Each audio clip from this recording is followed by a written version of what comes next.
Welcome to another deep dive, everybody. Today we're going to be taking a closer look at Revival Waves of Glory Ministries, and in particular, the life and ministry of Bill Vincent. Now, you sent us some excerpts from a book called From Trials to Triumph, written by Jim Stevens, and it really chronicles Bill Vincent's journey in a really compelling way. So we're going to kind of unpack that together, focusing on, the key insights from his life, his belief system, and really the lasting impact of his work. You ready to jump in? I am, yeah. When you first open this book and you read the foreword, it's actually written by Bill Vincent himself. And right away, he sets the stage by emphasizing themes of faith and the importance of perseverance and, that strong sense of God's presence in every aspect of life. And he really highlights Jim Stevens' ability, the author, to weave together these stories of, trials and triumphs and what are described as like these really powerful divine encounters that he's had. And I think one of the things that Vincent really wants readers to take away is that sense of encouragement, to really see how God can work in difficult circumstances and use those to shape a life of purpose, right? I think that's a really important point. And then, Jim Stevens, in the section where he talks about why he wrote the book, he kind of adds this whole other personal dimension to it.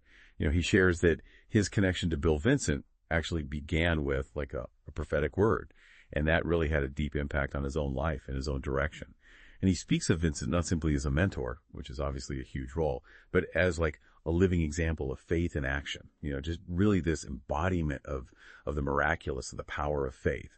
And it's clear that Stevens wants to honor Vincent's influence in his life. He wants to share this incredible story of, redemption and resilience and just that deep, deep commitment that defines Vincent's life and work. It really adds a lot of weight, right? Like, it's one thing to have a biographer come in and look at facts and figures and, and tell a story in that sense. But when it comes from somebody who's been personally impacted, there's a whole other dimension there, right? So it's really setting the stage for us to enter into this journey through like a trusted friend, and I'm really interested to see where this takes us. Yeah, and I think it's going to be really fascinating to unpack all of that. So let's start.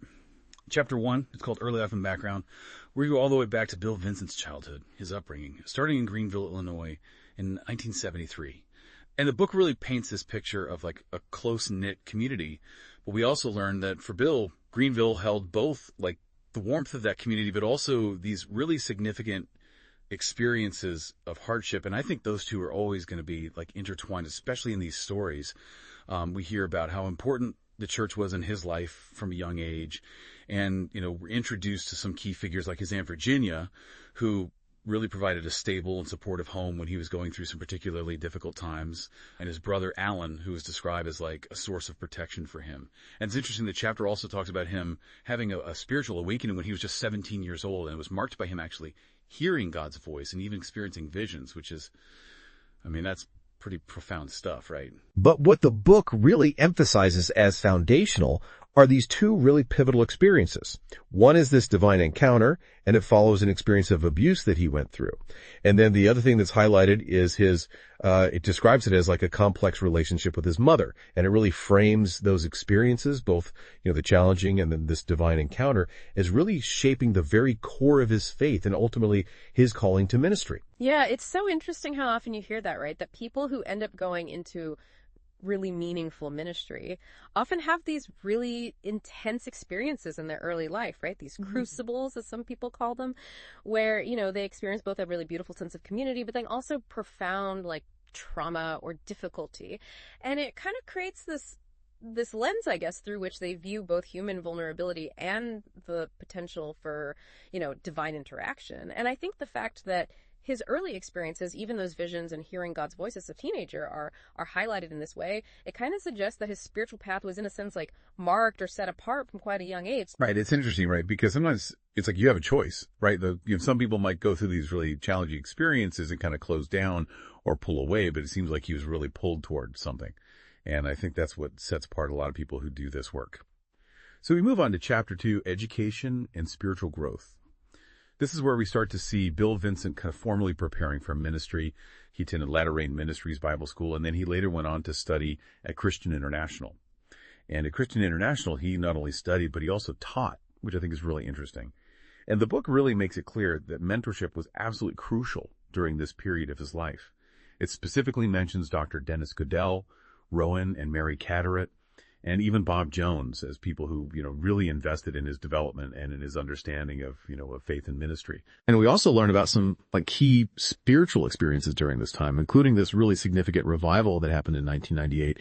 And then the book also talks about how he returned to church after a period of, it's described as backsliding, which I think is really interesting to include because it just shows that, faith is not always this linear, perfect path. It's messy. There are ups and downs. And it's really about, that commitment to coming back, to re-engaging. And these events are presented as really shaping his approach to ministry and even influencing his later writing. That's a really interesting dynamic, the formal education versus the guidance of mentors, right? Because it's he's getting that framework, that theological, that biblical framework from these institutions. But then you have these mentors who are walking alongside him, right? And they're giving him that practical wisdom and just kind of, the guidance from their own experiences. And it's that weaving together that I think is so powerful. And yeah, I think that revival in 98 really stands out, because it was clearly a moment where he reconnected in a really powerful way. And you're right. I appreciate the honesty about, going through that period of stepping away and then coming back, because I think that makes him so much more relatable. It shows us that even people who end up in these really, influential positions in ministry, they're human. They have those moments of doubt, those moments of questioning. And ultimately it's about that journey back, right? How do we navigate those ups and downs? Yeah, I think that's such a powerful thing. It makes the whole story that much more authentic. Yeah. So then we move on to chapter 3, Journey into Ministry. And here we go deeper into this really significant mentorship relationship with Dr. Dennis Goodell. And I think the book makes this really interesting point. It says that, his learning from Dr. Goodell was more about being, and I'm quoting here, caught rather than taught, which I think is such a powerful way to put it. It emphasizes the importance of that hands-on, immersive kind of mentorship. And we hear about how he got started, in really practical ways. He served as an usher, which is such a humble beginning, right? And then there's this moment where he's asked to pray over prayer requests, which I think is a really significant step, being entrusted with that level of responsibility with people's, deepest needs and desires. And then the chapter also talks about, how he dealt with the challenges of his past and of being a young man in ministry, because, that can come with its own baggage and skepticism, right? And ultimately, this all leads to him developing this very clear mission, this clear vision for what he wanted to do, which was really centered around igniting revival and equipping believers. It's about empowering other people to kind of step into their own faith. And the book also highlights his early efforts, his early ministry endeavors, the personal challenges he faced, and this really rounded approach to ministry that includes both, aspects of healing and also that spiritual restoration. Yeah, the idea of being caught versus taught. I mean, I think that resonates so deeply because it speaks to the fact that ministry is not just about head knowledge, right? It's about this lived experience.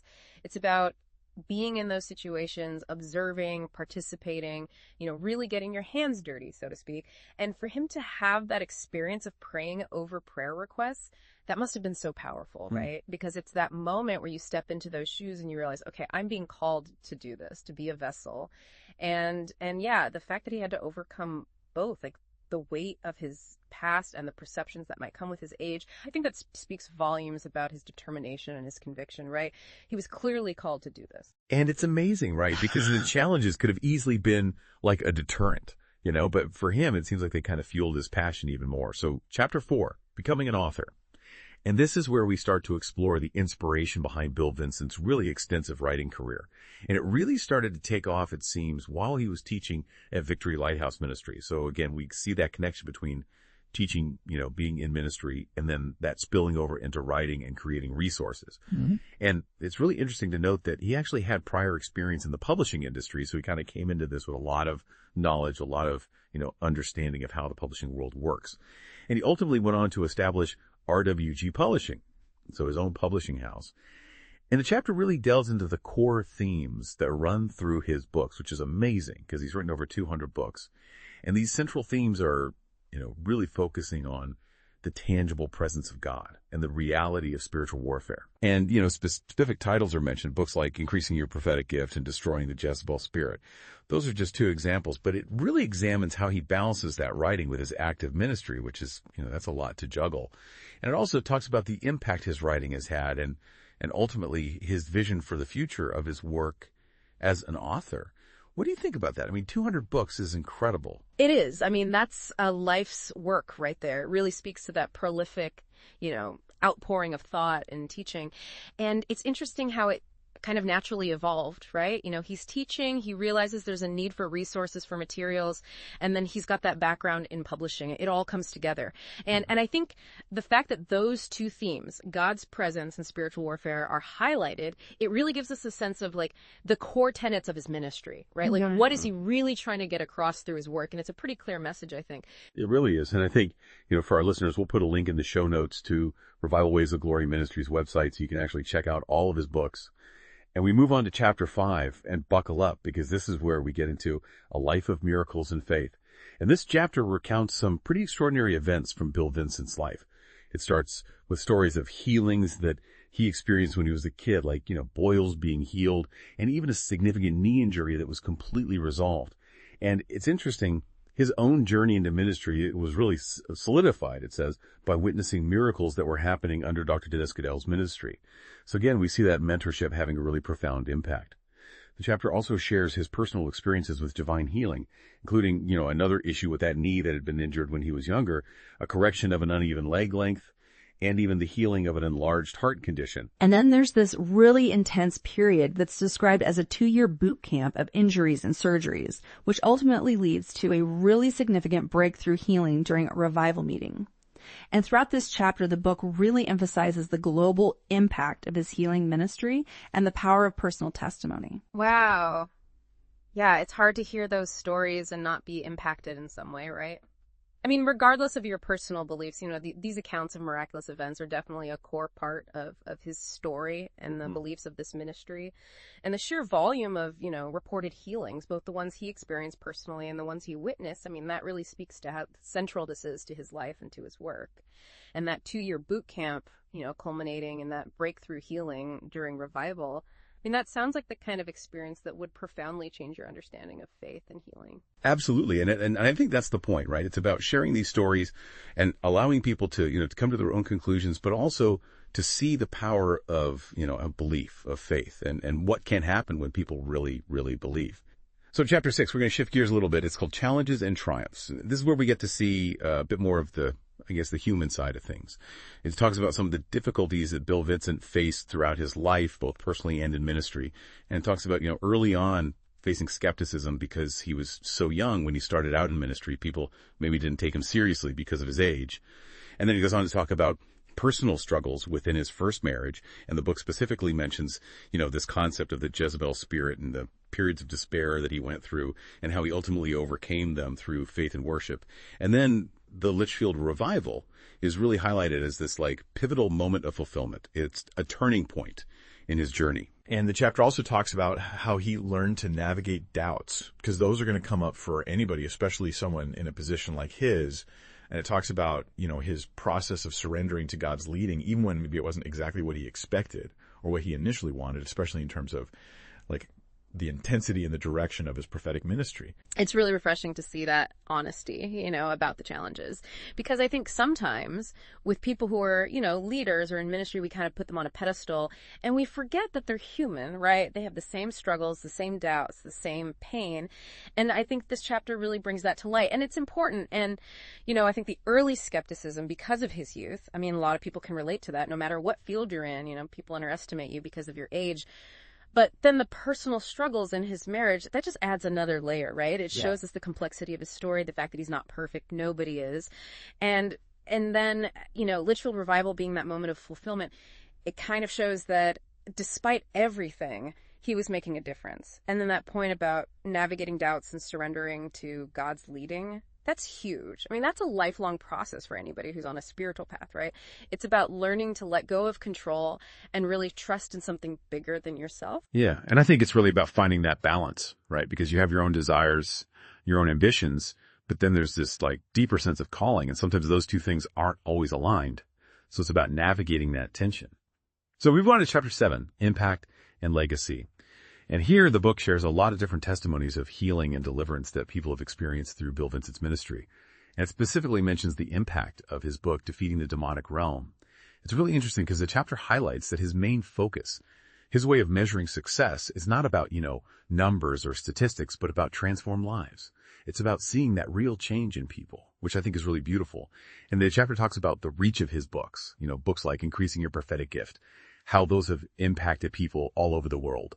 And it really emphasizes his commitment to integrity, to faithfulness, even when he's faced controversy. Because anybody who's out there doing this work is going to come up against those who disagree, who criticize. But it seems like he's always remained very committed to his core values and to ultimately pointing people to Jesus. And that's his legacy, right? It's about leading people to a deeper relationship with God. And then talks about his efforts to preserve his teachings and to mentor future leaders so that this work can continue. Yeah, I really appreciate that emphasis on transformed lives as the measure of success, because I think so often, especially in ministry, we can get caught up in, how many people are in the seats, how much money is being raised, those external metrics. But ultimately, it's about people's hearts, right? It's about their lives being changed. And that commitment to integrity amidst controversy, I think that's so important, because it's easy to kind of, get swayed or to compromise when you're facing pressure. But he seems to have stayed true to his convictions. And yeah, that desire to leave a legacy that points people to Jesus, I think that's the heart of it, right? It's not about building an empire for himself. It's about serving something greater. Yeah. And I think that's what sets apart people who are in it for the right reasons. It's about that selfless service. So chapter 8, personal reflections. This chapter really gives us a peek behind the curtain. It's a glimpse into Bill Vincent's own spiritual practices, his personal disciplines. And we learned about his daily commitment to prayer and his reliance on God's guidance. It's not just something he talks about. It's something he lives out every day. And the chapter mentions these really influential teachings that he received from someone he calls Brother Denny. And he talks about how, scriptures have guided him, especially 1 John 4.4. And it's interesting. He talks about how his perspective on ministry has evolved over time. In the beginning, there's that tendency to, want approval, want validation, but he's really shifted towards prioritizing that personal intimacy with God over any kind of, outward success or recognition.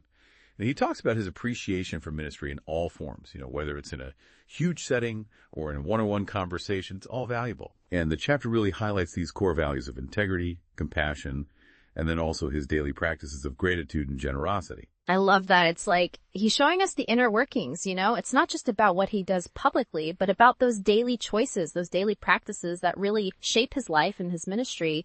And that emphasis on prayer, on seeking God's guidance, that's the foundation, right? It's about staying connected, staying aligned. And I think that shift from seeking external validation to prioritizing that inner connection, that's huge. It's like he's realizing that true fulfillment comes from that relationship with the divine, not from, applause or recognition. I think it's a lesson we can all learn, right? No matter what we do in life, it's about finding that center, that inner compass. So, chapter 9, day-to-day life. And here we get a look at Bill Vincent's daily routine. And it is structured. This guy's disciplined. The chapter talks about how he balances his spiritual devotion with writing and with overseeing RWG publishing. And he has this whole system. He releases daily prophetic nugget videos. He does weekly downloads from heaven, sermons, and then he has bi-monthly prophetic downloads. So he's constantly creating content, constantly sharing his insights. And it talks about the balance between work and personal life and really, the inspiration behind all of this. It's about prayer. It's about worship. It's about that constant connection. It's like a well-oiled machine, right?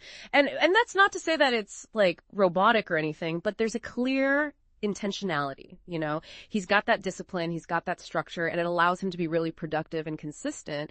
And the fact that he's doing those daily nuggets, the weekly sermons, the bi-monthly downloads, it's like he's creating these different entry points for people, right? Whether you have 5 minutes or an hour, there's something there for you. And I think that's so important in today's world. People are busy, so you have to meet them where they are. And now we come to chapter 10, advice and insights. And in this chapter, B. Vincent is really sharing wisdom from his years of experience. He offers guidance for aspiring ministers, for writers, for anybody who's on a path of service. And he really emphasizes, first and foremost, having a true calling. Making sure that this is something that you are meant to do, that it comes from deep within you. And then he talks about having that close relationship with God, striving for personal holiness, and the absolute necessity of perseverance. This work is not easy. You're going to face challenges, you're going to face setbacks, but it's about pushing through those, but not giving up.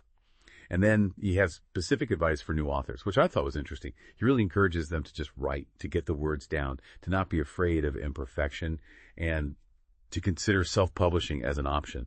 And then he also shares strategies for maintaining faith, for staying focused, especially during those difficult times which we all go through. And he shares some key lessons that he's learned along the way, like being transparent, setting healthy boundaries, and just really prioritizing your own well-being. I love how practical it is, you know? It's not just these vague platitudes, but real actionable advice. And that emphasis on having a true calling, I mean, that's so foundational, right? Because if you're not doing what you're meant to do, it's going to be a struggle. And I think his advice for writers is so encouraging, you know, just to write, to not be afraid of making mistakes, because that's how we learn. And yeah, I think those lessons about transparency and boundaries are huge, because especially in ministry, can be easy to pour yourself out until there's nothing left, but you have to take care of yourself. It's so true. So we come to chapter 11, and this one's called Future Goals. And here we get a glimpse of what Bill Vincent is working on, what he's envisioning for the future. And it mentions a book specifically about the Litchfield Revival, which was clearly a pivotal moment for him. And then he's also working on transcribing hundreds of sermons into book format. So he's got this huge archive, and he's making it accessible to people. And the chapter mentions plans for expanded editions of some of his most popular books, and also, you know, those ongoing daily and weekly ministry commitments. He's not slowing down. And it talks about his vision for getting back into traveling and doing more in-person ministry, reaching new audiences. He's even thinking about writing books about historical figures and possibly even children's literature. So he's really branching out, and it all comes back to, you know, that core vision of equipping the body of Christ. Wow. He's got a lot going on. It's pretty impressive. It's clear that he has a really forward-thinking vision for his ministry. And that book about the Litchfield Revival, I'm sure that will be a powerful resource. I mean, clearly that was a significant event. And to have it documented, you know, with historical context, I think that will be really valuable. And transcribing all those sermons, I mean, that's a labor of love, but it makes sense because it's a way of preserving his teachings, making them available to a wider audience. And I love that he's thinking about branching out, you know, writing about historical figures, even children's books. It just shows that he's always looking for new ways to connect, to share his message. Exactly. And I think that's what keeps things fresh and exciting. And we finally arrive at the conclusion of the book, and it's titled Conclusion: A Life of Faith, Miracles, and Purpose. And it's a really powerful summary of Bill Vincent's journey. It brings together all those themes we've been talking about, you know, the power of redemption, that unwavering faith, the significance of miracles both in his life and in his ministry, and that really strong sense of purpose. And it reinforces this message that even difficult beginnings, even painful experiences can be transformed into a life of meaning, a life of impact. And it ends with this emphasis on compassion, on authenticity, and on that call for unity, which I think are really powerful messages to leave us with. It's a beautiful way to wrap things up, and it really drives home the message of the book. And you know, the idea that even out of those broken places, those difficult experiences, something beautiful can emerge. That's a message of hope, right? And that's ultimately what he seems to be all about. Yeah, I think that's a great takeaway. So for our listeners, if you're interested in learning more about Bill Vincent's teachings and exploring what the book describes as, you know, the grace of God in action, please visit revivalwavesofgloryministries.com. There's a ton of information there, resources. You can really dive in and explore at your own pace. I think it's clear from everything we've talked about today that this book, From Trials to Triumph, really presents Bill Vincent's life and ministry as deeply intertwined with his faith and with these experiences that he describes as miraculous. And it offers a really personal, really detailed look into his life journey, into how his ministry developed, and really into the core beliefs that underpin everything he does. We've gone pretty deep into these excerpts today, and I hope this conversation has given you a better understanding of Bill Vincent's story, you know, the things he believes in and the work that he does. And it's a story that's full of both, you know, profound challenges and really extraordinary expressions of faith.